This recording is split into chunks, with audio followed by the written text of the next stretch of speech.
하나님께 주신 말씀, 오늘 본문의 말씀은 근거로 다 때가 있다. 다 때가 있다라는 제목으로 하나님의 말씀을 증거하도록 하겠습니다. 얼마 전에 한 목욕탕 앞에 멋진 글귀가 현판에 목각되어 이제 나무 현판에 걸려 있는 것을 보았습니다. 그 목욕탕 앞에 써 있는 글귀가 바로 오늘 말씀의 제목입니다. 다 때가 있다. 오늘 말씀드리고 싶은 때는 그런 때가 아니고요. 오늘 읽으신 본문의 말씀처럼 참 인생이 그런 것 같아요. 여러분, 한 해를 총정리하고 오늘 되돌아보면서 그랬던 것 같아요. 날 때가 있고 죽을 때가 있고 심을 때가 있고 심은 것을 뽑을 때가 있고 죽일 때가 있고 치료할 때가 있고 헐 때가 있고 세울 때가 있고 울 때가 있고 웃을 때가 있으며 슬퍼할 때 있고 춤출 때가 있었던 것 같아요. 여러분, 한 해 여러분의 삶은 어땠습니까? 어떤 사람은 2022년도가 내 인생에 잊을 수 없는 기적과 같은 한 해로 많은 축복들을 거둔 자가 있을 것이고, 어떤 사람은 참 잊고 싶은 2022년도가 정말 지우고 싶은 인생의 기억이 된 사람도 있을 거예요. 어떤 사람은 참 세상에서 이별하고 작별할 수 없는 사랑하는 이를 작별하고 떠나보낸 사람도 있고요. 제 목회 현장 둘러보니 또 어떤 사람은 내 목숨 내주어도 아깝지 않은 한 생명을 잉태하고 출산하여 가슴에 품은 자도 있더라고요. 어떤 사람은 물질의 축복으로 기뻐 춤추는 자가 있으며, 어떤 사람은 상실로 인하여 가난하여 눈물 흘리고 있는 자도 있더란 말입니다. 어떤 사람은 결혼을 해서 한 가정을 이루기도 하며, 또 어떤 가정은 피치 못할 사정으로 깨어져 또 가슴에 상처를 안고 이혼하는 가정도 있습니다. 어떤 이는 기쁘고 설레이는 마음에 취직하여 새로운 인생을 시작하는 자도 있고요. 어떤 이는 마치 용도 폐기되듯 직장에서 실직당하여 눈물 흘리며 가슴 아파하는 이도 있더라고요. 여러분의 한 해는 어땠습니까? 그리고 그 상황을 받아들이는 우리들의 모습은 어땠는가요?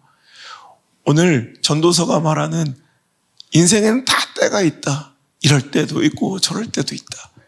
여기에 담긴 하나님께서 우리에게 교훈하고 싶은 메시지는 무엇일까요? 제가 세 가지가 있는 것 같아요.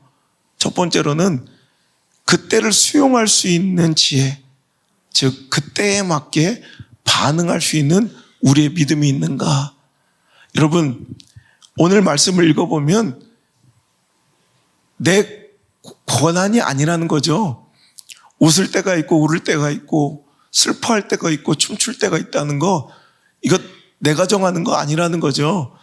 하나님의 섭리 가운데 우리는 인생을 살아가고 있다는 말이에요. 그러니까 우리는 그 하나님의 인도하심과 이끄심과 그 섭리 안에 우리는 그 하나님의 섭리와 계획과 인도하심과 이끄심을 기꺼이 받아들이고 수용할 수 있는 용기가 있는가? 아니, 그것은 내 용기가 아니라 받아들일 수 있는 그 수용의 지혜예요. 여러분, 제가 늘 얘기하죠. 믿음과 신앙이 무엇인가? 믿음은요, 신앙은요, 면밀한 주도, 적극적인 행동이 아니라고 그랬어요. 실은 어찌 보면 신앙은 가장 소극적으로 보이는, 가장 수동적으로, 피동적으로 보이는 반응일 뿐이에요. 우리가 날씨를 선택할 수 없습니다. 자, 1년 안에 대체적인 평균적인 강수량은 있어도 그럼 그 강수량 안에서 네가 스케줄표를 나에게 전해봐라. 니들이 각각 자치회의를 열어서 온양 땅에 대구 땅에, 광주 땅에 눈 내릴 양과 비 내릴 양을 내가 정해줄 터이니 언제 비 몇 미리 오게 될지 너희들이 정해라 하시지 않죠. 그럼 비가 오면 맞는 거예요. 눈이 오면 쌓여서 조심하는 거예요. 해가 뜨면 기뻐하는 거예요.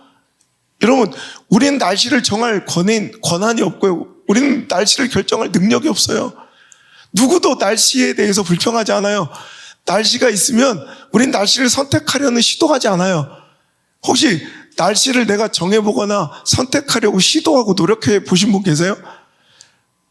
그런 분은 여기 계실 분이 아니에요. 빨리 병원으로 가셔야죠. 사회에 관심과 특별한 사랑이 필요한 분들이죠.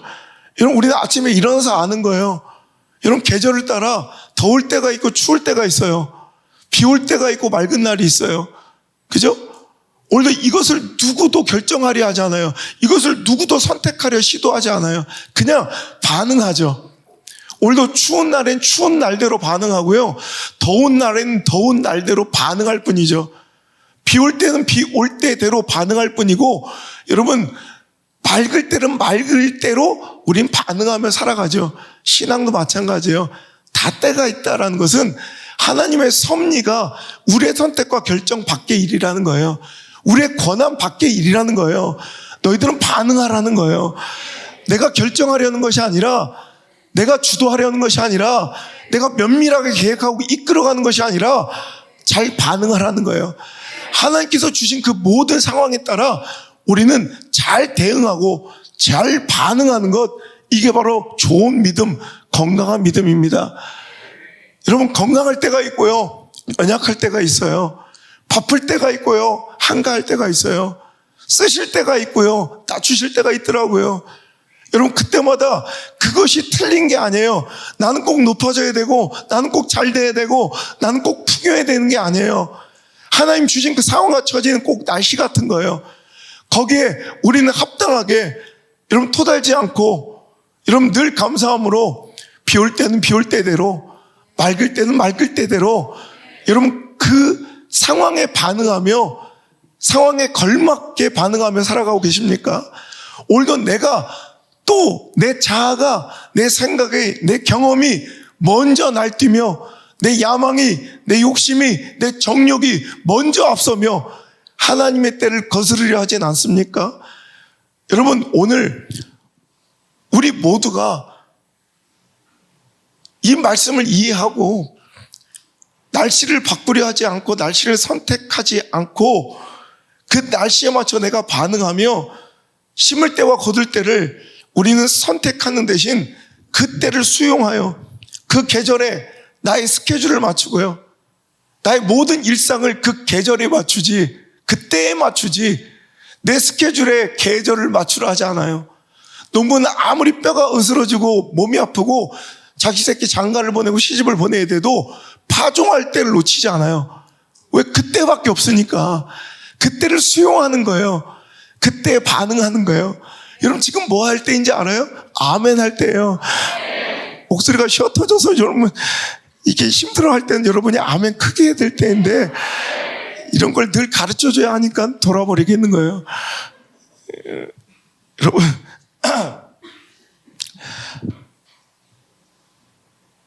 믿음은 주도 면밀한 게 아니고 하나님 주신 그 상황, 그 날에 따라 우리는 반응하는 것이다. 높이시면 높이고, 낮추시면 낮추신 대로, 드러내시면 드러내신 대로, 감추시면 감추신 대로, 사람들에게 인정받고 박수받게 하실 때는 그대로, 때로는 오해받고 하나님 일을 하면서 누명 쓰고, 여러분, 전혀 주목받지 않은 곳에 두셔도 우리는 그때를 수용할 수 있어야 되는 것은 비단 목사의 몫이 아니라, 좁은 길 걸어가는 선교사의 몫이 아니라 우리 모든 그리스도인의, 여러분, 당연한 의무의 역할인 줄, 당연한 믿음의 삶인 줄 여러분 깨달아 하시기를 주 이름으로 축복합니다. 그런데 우리는 이 아멘과는 다르게 실상에서 살아가는 우리의 삶의 태도와 여러분의 반응들을 보면 그렇지 않을 때가 굉장히 많은 것 같아요. 그때를 내가 정하려고 해요. 그래서 그 시도가 실패하면, 즉 하나님, 이때는 하나님 어떤 때인지를 내가 수용하고 받아들이는 것이 아니라 하나님께 요구해요. 하나님, 이때는 지금 하나님이 이렇게 하실 때입니다. 정신 차리세요, 하나님. 하나님, 지금은 내 자식한테 이거 해주셔야 할 때입니다. 내 삶에 이것 이루셔야 될 응답하실 때입니다. 졸지 마세요, 하나님. 주무시지 마세요, 하나님. 여러분, 우리가 이러고 살아가요. 그 시도가, 그 헛된 노력이 실패하고 여러분 무의로 돌아가면 우리는 삐껴요. 말씀에 등 돌리고 하나님을 떠나가요.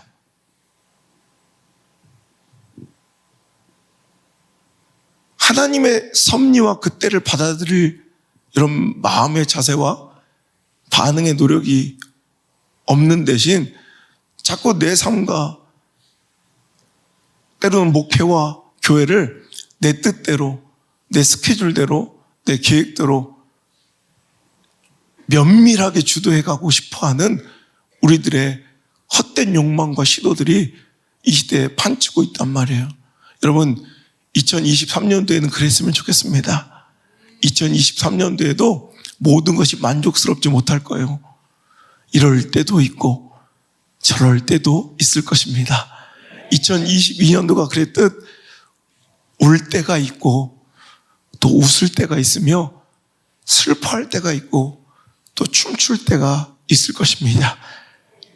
하나님이 때로는 천국에 데려갈 때가 있고 치료할 때가 있으시며 헐 때가 있고 세우실 때가 있을 것입니다.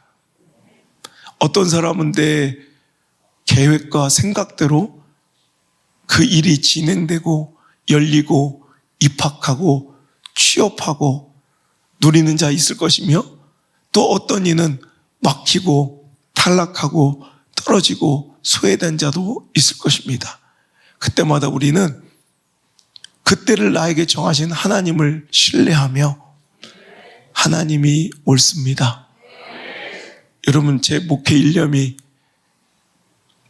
얼마 전에 나오신 분들은 못 들으셨을 것이기 때문에 제가 하나 또 부탁드리고 싶은 거는요, 또 20년 차 제 목회가 시작되면서 여러분은 듣고 매번 반복되어 또 은혜 받았던 또 설교, 본문, 예화일 수도 있지만 이제 막 오신 분들은 그 말씀을 꼭 들어야 될 분들이 있다는 거예요. 그 얘기할 때 저거 옛날에 했었는데 저 목사가 좀 게을러진 것 같다. 노력이 없어. 아니요, 그것만한 전달의 방법과 통로가 없으면 오히려 그 최선을 그분을 위해 기꺼이 써야 할 것이에요. 여러분, 그래도 하나님께서 우리에게 주신 굉장히 귀한 축복은 여러분들은 그렇게 오래 무언가를 기억하지 못한다는 거예요. 제 목회가 얼마나 소망이 있고 행복한지 제가 서울에서 목회했으면 벌써 아마 잘렸을 수도 있는데 여러분들과 함께하니 이것이 행복이라오. 당신들과 같이 목회하는 거 이것이 행복이라오. 여러분, 제 목회 일념과 가치관이 이러라고 했던 거 기억나세요? 그래서 제가 이렇게 써놓고 그랬었는데 하나님은 나의 주시오, 성도는 나의 꽃이다. 하나님은 나의 주, 즉 주인님이세요. 성도는 나의 꽃이에요. 그래서 하나님은 언제나 오르십니다. 그래서 저에게 성도는 언제나 예쁩니다. 이게 제 목회 일념이에요. 주인이 마당 쓸어라. 그러면 주인이 옳은 거예요. 내가 그것을 왈가왈부할 수가 없다는 것이죠. 주인이 2시, 3시인데 밥을 차려라. 그럼 주인이 옳은 거예요. 내가 그건 틀렸습니다. 밥은 12시에 먹으시죠. 이렇게 할 수가 없는 거예요. 여러분, 하나님이 언제나 옳습니다. 성도는 언제나 저에게 꽃입니다. 그래서 언제나 예쁩니다. 여러분, 장미꽃도 예쁘지만 어떤 때는 저는 그 구절초, 그 산에 피는 그 들꽃을 좋아해요. 어릴 때는 대학 시절에는 아이리스를, 붓꽃을 그렇게 좋아했는데 지금은 우리 시골에 와서 목회하면서 우리 누님들을 많이 봐서 그런지 할미꽃도 좋고 저희 호박꽃도 있고, 그죠? 여러분, 꽃은 다 예뻐요. 여러분, 성도들이 어떤 때는 좀 속상하고 서운할 때 있지만, 하나님이 나의 주시라 언제나 부르시듯 성도는 나의 꽃이라 언제나 예쁘다고 여러분 그렇게 목회하고 있어요. 여러분도 마찬가지입니다. 하나님이 오르십니다. 하나님이 우리에게 어떤 삶을 또 허락하시든 우린 기꺼이 그것을 수용하고 그것에 맞춰 믿음으로 반응하는 2023년도 한 해가 되시길 주의 이름으로 축복합니다. 두 번째로는 이 때를 누리는 지혜가 필요하다는 말입니다. 여러분, 때를 수용할 수 있는 하나님께 주시는 대로 하나님의 섭리와 이끄심과 인도하심대로 그 때를 받아들일 수 있는 수용, 여러분 수용의 지혜가 필요하다면 그 때를 누릴 수 있는 지혜, 그 때를 누리려면 그 때를 분별할 수 있는 지혜가 필요한 거예요. 여러분, 다 저마다요. 여러분 다 때가 있어요. 지금 뭘 해야 될 때인지를 분별할 수 있는 지혜가 있다면 그 시기를 놓치지 않고 그 기회를 놓치지 않고 그 기회와 때를 누릴 수 있더라고요. 벌써부터 눈치가 빠른 우리 자녀들은 인상을 쓰기 시작해요. 저것도 공부 얘기하겠구나. 맞아요. 공부에 때가 있어요. 여러분 학부모들은 또 격히 아멘하죠. 여러분 열심도 때가 있어요. 성실도 때가 있어요. 노력도 때가 있는 거 아세요? 그것처럼 여러분 신앙도 마찬가지예요. 헌신도 때가 있고 순종도 때가 있고 여러분 드림도 때가 있고 내려놓음도 때가 있어요. 오늘도 여러분 그 때를 분별해서 이게 바로 믿음이에요. 영적 분별력. 오늘 지금 뭘 해야 될 때인가? 내가 지금 무엇을 우리 교회는 해야 될 것이고 우리가 지금 뭘 해야 할 시기인가를 기민하게 민첩하게 알 수 있는 지혜, 분별하고 판단할 수 있는 통찰력, 이것이 바로 건강한 교회와 능력 있는 인생을 만들어주는 여러분 능력의 도구라는 거죠. 여러분 땀 흘릴 때 땀 흘리고 공부할 때 공부하고 여러분 노력할 때 노력하고 순종할 때 순종하며 헌신할 때 헌신하고 여러분 내려놓고 드릴 때 드릴 수 있는 여러분 깨어지고 깨트려져야 할 때 꺾이고 깨질 수 있는 멋진 신앙 여러분 우리의 모습 2023년도의 삶이 되기를 주님의 이름으로 소망합니다. 우린 그래서요 주님 앞에 한없이 겸손해야 돼요. 내가 지금 이 자리에 있는 모든 것이 하나님의 은혜인 줄 진짜 믿습니까? 여러분 나는 원래 이 자리에 앉아있을 사람이 아니에요. 얼굴 보세요. 저 보세요. 이동영 저 진짜 하나님의 은혜로 여기 앉아있지 좀 몽타주에나 볼 수 있는 팥줄수에서 볼 수 있는 얼굴이죠. 여러분 우리가 이 자리에 있는 모든 것이 저는 서동학 성도분 기적 같아요. 그냥 전 모습으로 예배하는 모습을 여러분 2년, 3년, 4년 전까지는 꿈꿀 수도 없잖아요. 이게 기적이에요. 여러분 그런데 이게 이제 30년, 40년 지나가잖아요. 그럼 이 자리가 능숙해지고 이 모습이 익숙해져요. 그럼 그 직분, 그 호칭이 너무나도 당연해져요. 이게 변질이고 이게 오염이에요. 오늘도 여러분 우리의 신앙이 식상해지지 않길 바랍니다. 하나님 우리에게 붙여주신 칭호와 직분들이 식상해지지 않길 바랍니다. 우리에게 주시는 감격과 은혜가 당연해지고 익숙해지지 않길 바랍니다. 여러분 그래야 돼요. 그래서 우리는 항상 여러분 두 가지 잘하자고 외치죠. 자 오늘도 어김없이 심수용 어린이 어디 있어요? 자 첫 번째 뭐 해야 된다고요? 주제 파악을 잘하자. 자 선창함 우리 함께 따라합시다. 시작. 주제 파악을 잘하자. 분위기 파악을 잘하자. 다시 한번 더 크게 시작. 주제 파악을 잘하자. 분위기 파악을 잘하자. 이거 잘하면 신앙생활 건강해요. 주제 파악 잘해야 돼요. 겸손해야 돼요. 우리 십자가의 그 은혜 아래 있는 자들이에요. 그 은혜 아니면 우린 서지 못할 자들이에요. 절대로 구원받지 못할 자들이에요. 그러니 어떤 상황, 처지, 형편에 복을 주셔도 우리는 어떤 지위의 높임을 받아도 어떤 풍요함 속에 살아도 어떤 강건함을 누려도 어떤 영향력과 권력을 주셔도 어떤 스펙과 학위를 주셔도 건방 떨면 안 돼요. 영적인 갑질하면 안 돼요. 우리는 늘 주님 앞에 말씀 앞에 부복하며 겸손함을 유지해야 돼요. 그게 주제 파악이에요. 두 번째 뭐 잘해야 된다고요? 분위기 파악 잘해야 돼요. 분위기 파악은 바로 영적인 분별력이에요. 그러니 그 은혜 받고 살아가는 내가, 오늘 하나님께 부어주신 이 축복 받고 살아가는 내가 오늘 부어주신 능력으로, 물질로, 시간으로, 건강으로, 열정으로 오늘 뭐 해야 될까? 이 시간에 난 뭐 해야 될까? 뭘 해야 될 때인가? 우리 교회가 지금 뭘 해야 될 때인가? 여러분, 그래서 저는 이제 20년째 내일부터 이제 목회를 또 이어가면서 이제 선교 중심의 교회로 하나님께서 올해는 선교를 원하시고, 또 우리가 이 제2의 개척을 왜 시키는지 모르겠어요. 개척 멤버를 다시 모아서 우리가 제2의 개척을 선포하고 또 전진해 나갑니다. 그래서 해야 될 일들을, 그 가족됨을, 우리 함께됨, 하나됨을 좀 누리게 하는, 우리 교회에서 별로 잘 안 하는 이런 행사들을 좀 많이 기획하고 있어요. 우리 교회 예배 외에는 아무것도 안 하잖아요. 근데 그래서 이렇게 체육대라든지 또 우리 하나됨을 느끼게 하는 이런 또 선교, 또 하나됨, 이런 것에 대해 하나님 주신 거예요. 그러면 그거 하면 되는 거예요. 여러분, 이런 분별력을 갖고 살아가야 돼요.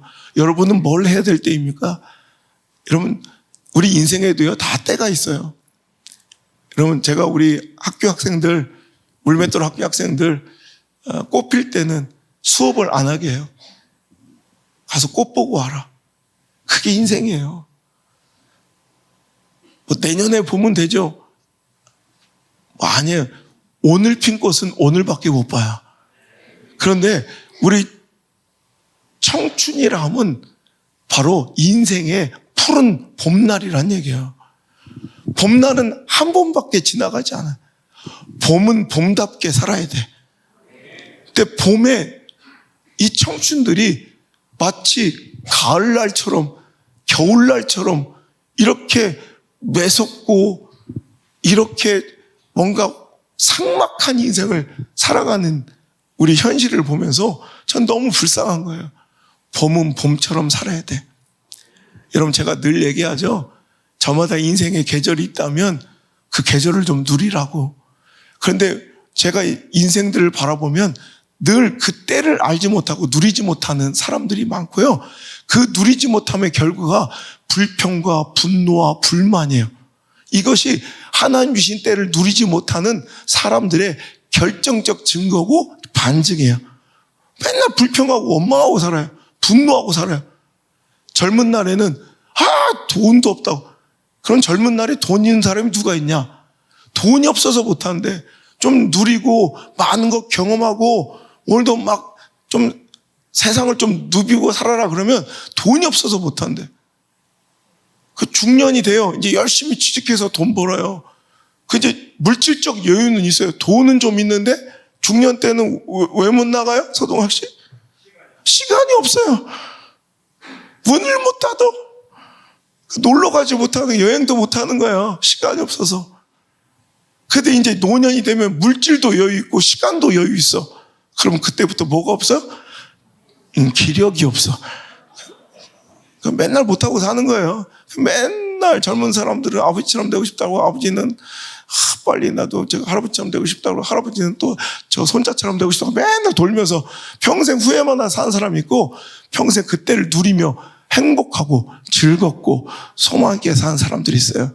여러분, 2023년도는 2022년도에 그 억울함을 반복하지 말고 누리고 살아가시는, 그때를 누리는, 주시는 족족 그때를 누리는 우리 지혜로운 자들 되시기를 주 여러분 축원합니다. 여러분, 그때를 꼭 놓치지 말고 여러분 행복하게 사시길 바랍니다. 내가 늘 자녀들에게 해준 얘기예요. 우리 안나가 요즘에 수빈이를 만나서 맨날 수빈이의 작품이 돼요. 안나 얼굴이 도와지냐? 왜 자꾸 화장지를 해놓고 그러냐? 어쩐지 세수를 안 하고 푸사를 올린 날은 꼭 수빈이가 화장을 해준 날이야. 뭐 한다고 그걸 찍어바르냐? 그래서 언제부턴가 꼭 화장품 가게를 지나치질 못하고 공항에 가면 면세점에 꼭 화장품 가게를 어느 새부터 들려요. 그러나 야, 네가 무슨 화장할 게 있냐? 엄마도 하잖아. 그래서 야, 엄마는 너처럼 되고 싶어서 하는 거야. 네 피부가 되고 싶어서 엄마들은 그 비싼 SK2를 쳐바르고, 애들은 엄마처럼 되고 싶어서 어디 다이소인지 어디서 산 거지 같은 화장품을 떡칠하고, 서로가 되고 싶어 안달이에요. 그냥 어릴 때는 어릴 때만의 그 막 풋풋한 풋내와 싱그러움 있잖아요. 박정숙 씨 돌아가고 싶은 그때가 있죠. 죽었다 깨 주님 다시 오셔도 안 돼요, 저. 근데 지금 누려야 될 그때 엄마처럼 화장을 떡칠해서 그 아름다움을 가리고 살아요. 그렇지. 엄마 나이가 되면 이제 다시 저도 옛날처럼 되고 싶다고 또 비싼 화장품을 찍어 발라서 조금이라도 뭐 비슷해져 보려고 노력해도 죽었다 깨어나. 여러분 그거 알아요? 내가 늘 얘기해요. 관리를 잘 받은 40대는 아무것도 안 한 10대를 이길 수가 없다. 너희들은 그냥 가만히 있어도 승자야. 뭘 하는 순간 패자야. 끔찍하다.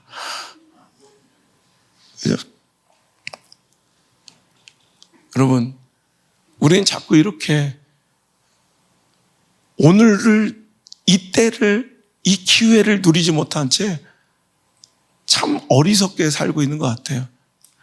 여러분, 일전에도 한번 제가 말씀드린 한 예화가 있어요. 미국에서 하버드를 또 MBA 경영학 석사를 전공한 한 이제 펀드 매니저 출신의 사업가가, 그러니까 얼마나 경영에 능통하겠어요. 어느 날 큰 맘 먹고 멕시코의 작은 해변으로 휴가를 떠난 거예요.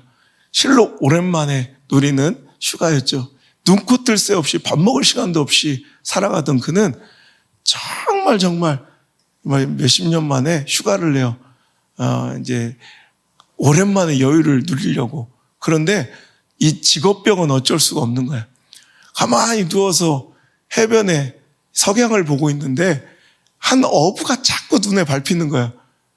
자기가 볼 때는 이건 생산성이 너무 이건 떨어지는 행동을 하는 거예요. 그래서 고기를 바켓의 반 정도만 잡아가지고 이렇게 집으로 돌아가는 거예요.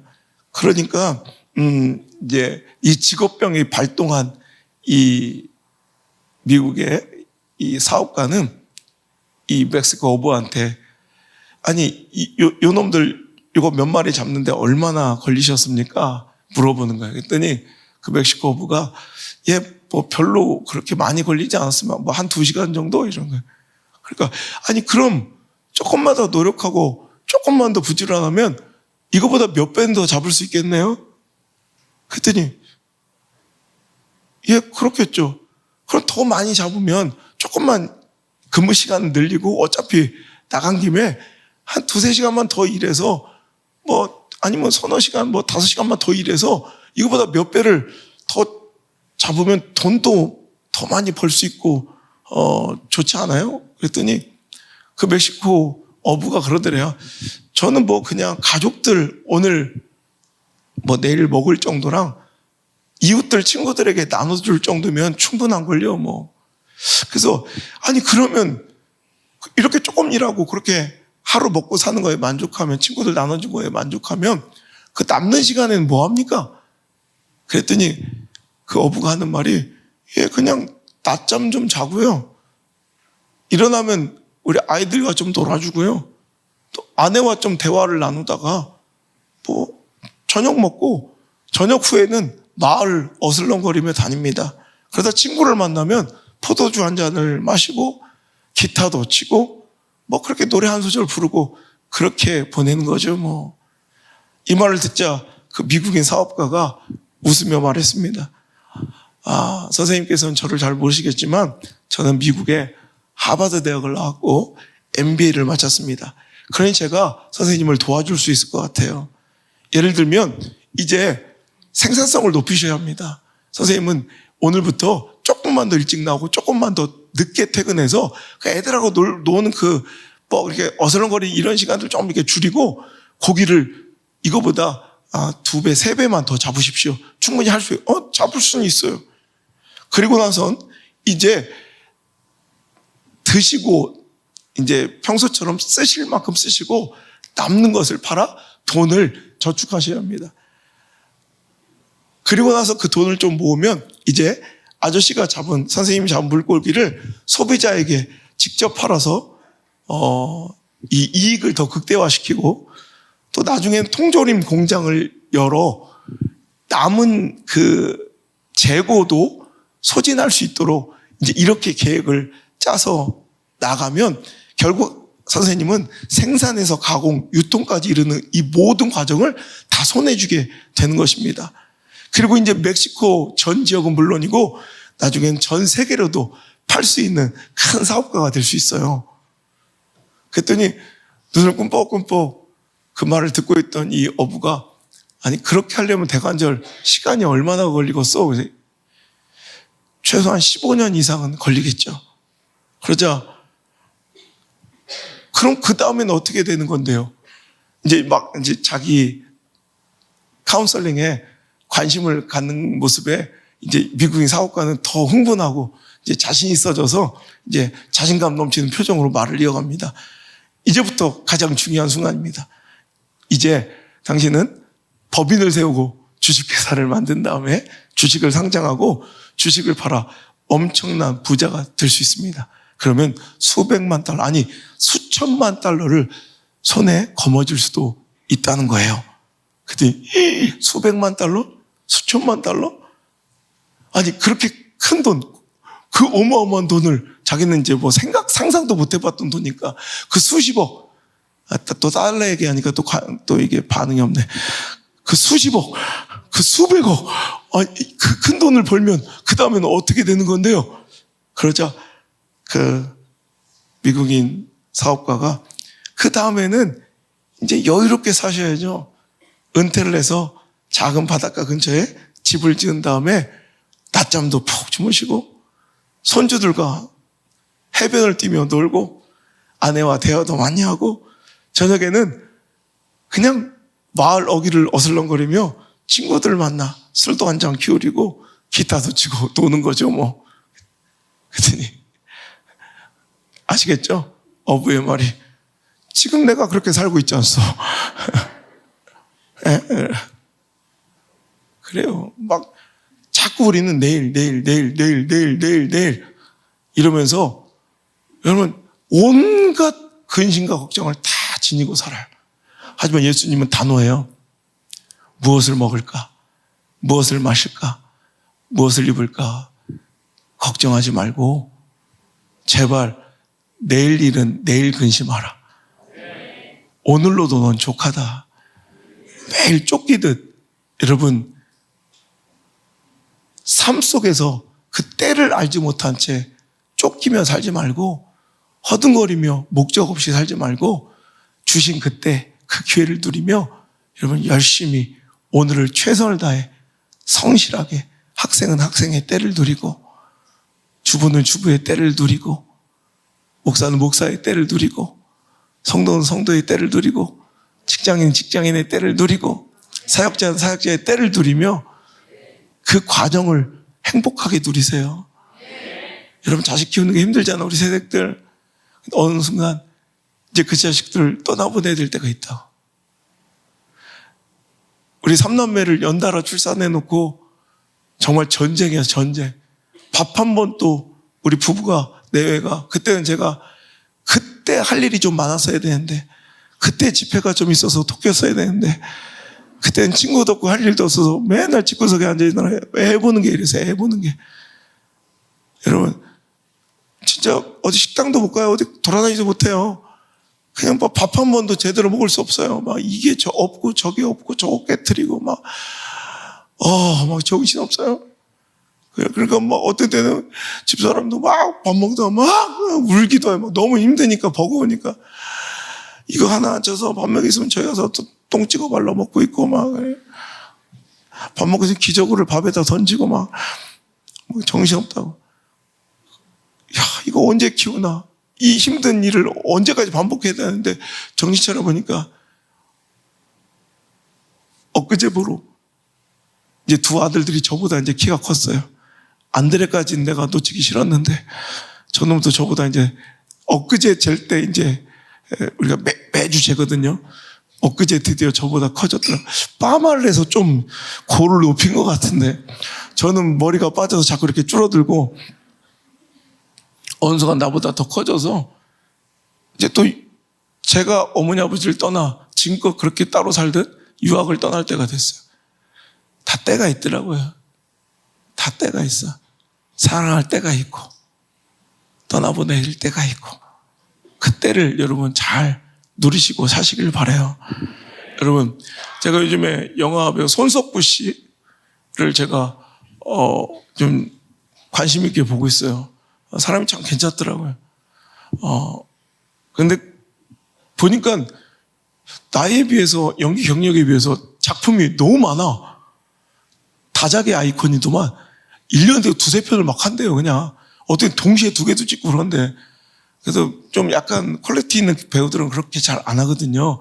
그래서 물어봤어요. 왜 이렇게 다작을 하시냐고. 그랬더니 자기는 한 감독님의 말에 영감을 얻어 자기가 도전을 받아서 그런데 자기가 막 연기를 시작할 때 한 감독님이 그러더래. 마음껏 하라고. 이 연기자의 영감도 때가 있다고. 그 감정선과 영감은 아무 때나 나오지 않으니 딱 그 영감이 살아있을 때 많은 일을 하라고. 이렇게 멋지게 말해주는 여러분 주변 사람들이 있으면 얼마나 좋을까요? 근데 제가 그때 딱 어떤 마음이 들었냐면 너무 지치는 거예요. 사역이 너무 많고 내가 무슨 어떤 데는 막 이번 주도 보세요. 계속 설교를 제가 특세를 계속 지금 주일부터 지금 해서 쫙 하루도 안 빼고 설교 또 끝나자마자 또 신방을 하루에 두세 개씩 꼭 했어요. 그리고 밤 10시, 11시에 들어와서 또 새벽까지 말씀 준비하다가 또 새벽에 오늘 또 특세 끝나자마자 송구영신 예배 또 몇 시간 뒤에 여러분 제가 예언합니다. 우리 또 만납니다. 어떻게 설교 공장 같아요. 설교 공장. 그리고 여러분 그거 하시면 월요일부터 자기들은 뭐 놀러 간다는 해방감이 있더라고. 기대된다고 뭘 처먹을지 뭘 먹을지 뭐 어디서 잘지 뭘 입을지 그거 하지 말라고 주님이 그렇게 말씀하셨는데 무엇을 먹을까 무엇을 마실까 무엇을 입을까 성교가 뭐 먹으러 가냐. 근데 저는 뭘 설교할까 또 어떤 설교 월화수목 계속 집회가 설교가 있어요. 어떻게 뭐 이 자체가 눈물이 나고 너무 지치는 거예요. 그런데 그냥 그 말이 제가 위로가 되더라고요. 그래 영성도 영감도 때가 있다.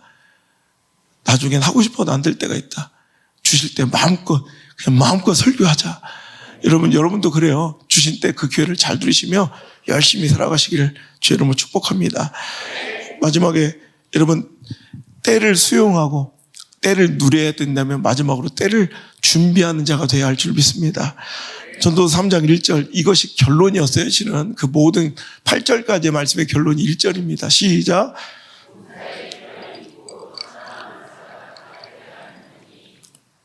천하에 만사가 다 때가 있는 것처럼 범사에 뭐가 있다고요?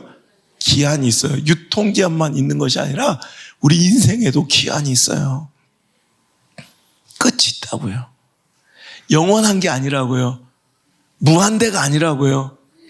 노 리밋이 아니라고요. 언젠가 기한이 있어요. 여러분 그때가 온다고요. 근데 우리는 기껏해야 100년 살 인생들이 마치 이 땅에서 1000년을 10,000년을 아니 영원히 살 것처럼 오늘을 살아요. 그러니 후회스러운 거예요. 그러니 실망스러운 거예요. 그러니 다투는 거예요. 그러니 갈등하는 거예요. 그러니 분노하는 거예요. 실은 그때만 알아도 아니 때를 인지하기만 해도 때를 기억하기만 해도 여러분 기한이 있음을 여러분 기억만 하고 살아도 우리 인생의 질은 완전히 달라진다는 거예요. 우리 모든 인생에는 마지막이 있음을 여러분 믿습니까? 다른 사람들에게 믿는데 자기는 안 믿죠. 다른 사람들은 다 죽을 것 같은데 나 안 죽을 것 같잖아. 아니 지식적으로는 알아도 우리 삶을 보면 그렇게 믿고 살질 않고 있다는 거예요. 그런데 여러분 분명한 것은 제가 언제 틀린 말 하는 거 봤습니까? 하루는 반드시 해가 지고요. 1년은 오늘 이 시간처럼 꼭 이 날이 꼭 옵니다. 2022년도도 저는 생생해요. 근데 난 내 인생에 2022년도가 가장 빨랐던 것 같아. 여러분 2023년도도 제가 예언 끄는 거 아시죠? 내 자신이 너무 무서운 거예요. 너무 잘 맞춰서. 근데 다신 예언 안 하려고. 근데 오늘 한 번만 할까요? 여러분 예언합니다. 그날이 오면 저를 꼭 기억하세요. 2023년도 송구영신 예배 반드시 옵니다. 여러분 한 해에는 이렇게 마지막 송구영신 예배가 또 돌아오듯 우리 인생은 결국 죽음이 있고 이 땅에서 떠나가고 헤어짐을 반드시 우리는 경험해야 한다는 것입니다. 사람에게만 시간이 흘러가는 것이 아니라 사람의 시간만 지금 이렇게 덧없이 흘러가고 있는 것이 아니에요. 하나님의 시간도 흘러가고 있다는 걸 아셔야 돼요. 사람의 시간이 이렇게 빠르게 흘러가듯 하나님의 시간도 빠르게 흘러가고 있어요.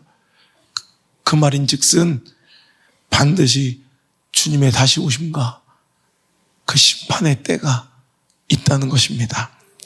그래서 여러분 11절의 말씀에도 하나님이 모든 것을 지으시되 때를 따라 아름답게 하셨고 또 사람들에게는 영원을 사모하는 마음을 주셨느니라.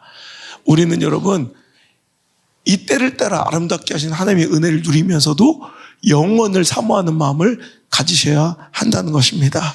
그래서 여러분 결국 오늘 이 시간처럼 우리에게 기한이 차서 마지막이 올 수 있음을 기억하고 살아가는 인생이 복이고요. 그것이 바로 승리하는 인생의 축복의 길인 줄 믿으시길 바랍니다. 죽음이 있음을, 마지막이 있음을 기억하고 오늘을 여러분 언젠가 다시 영원할 거라고 생각하지 말고 여러분 제가 수많은 사람들을 매주 적게는 몇십 명 만나는 날은 없는 것 같아요. 몇백 명, 몇만 명을 매주 만나잖아요. 그러다 보니 안타까운 부고 소식도 여러분보다는 훨씬 더 많이.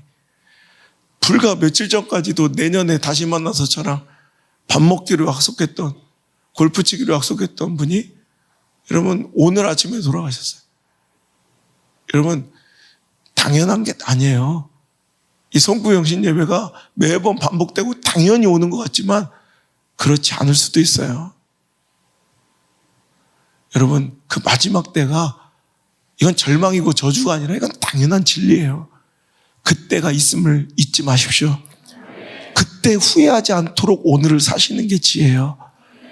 여러분 그래서 오늘 여러분 이 마지막을 노벨도 자기의 부고 소식을 신문으로 보고 인생이 변화됐잖아요. 자기 형이 죽은 사건을 한 프랑스 신문사에서 잘못 실어서 자기가 죽은 걸로 그때 악덕 기업군 돈밖에 모르는 수전노 노벨이 죽다. 여러분 그때 그 인생은 완전히 해머로 머리를 맞은 듯 충격을 받아 인생이 변한 거예요. 여러분 하나만 해드릴까? 여러분 독일에서 전해 내려오는 이야기인데요. 황제의 비서실장을 맡아 일하던 공작이 있었어요. 근데 황제가 그 능력을 높이 사서 총리로 세웠대요. 그랬더니 그가 공작에서 총리가 되자마자 마음이 교만해지기 시작했어요. 그래서 사람들을 핍박하고 사람들은 그를 싫어하게 됐죠. 그런데 그 공작이 어느 날 사냥을 갔다가 작은 교회당 하나를 발견하게 됐고 그 교회에 들어가서 기도를 하고 고개를 딱 들었는데 그 순간 환상인지 실제인지 십자가 앞에 환한 빛과 함께 숫자 3이 딱 보이는 거예요. 그때 그는 엄청난 충격을 받았어요. 그는 어떻게 받아들였냐면 자기에게 남겨진 날이 3일밖에 안 남았다는 하나님의 시그널로 받은 거예요. 그래서 그때부터 3일 동안 내 인생 후회하지 않도록 어떻게 살아가야 될까? 그때부터 미치도록 주변을 살피고 마지막 자기 인생의 마무리를 했다는 거예요. 그래서 천사처럼 살게 되죠. 여러분 3일 남았으면 당연히 그렇겠죠. 여러분 용서 못할 게 뭐가 있고 여러분 뭐 이해하지 못할 게 뭐가 있어요. 뭐 이렇게 막 바득바득 살 필요가 뭐가 있겠어요. 천사같이 살았대요. 그래서 총리로서 황제와 국민들 위해 최선을 다한 거예요. 그런데 3일이 지났어요. 근데 안 죽는 거야. 그러니까 이 사람이 뭐라고 생각하냐면 3일이 아니라 3달이었구나. 그래서 그때부터 또 3달 동안을 천사처럼 살았어요. 그렇죠. 주변이 변화가 일어나기 시작했고 자기 주변이 천국처럼 변해갔대요. 3개월이 되는 날 그는 옷을 깔끔하게 입고 이제 죽음을 맞이하게 됩니다. 그런데 안 죽어. 이건 3이라는 숫자는 3달이 아니라 뭐라? 3년이구나. 그래서 3년을 다시 내 인생 후회 없도록 천사처럼 살았대요.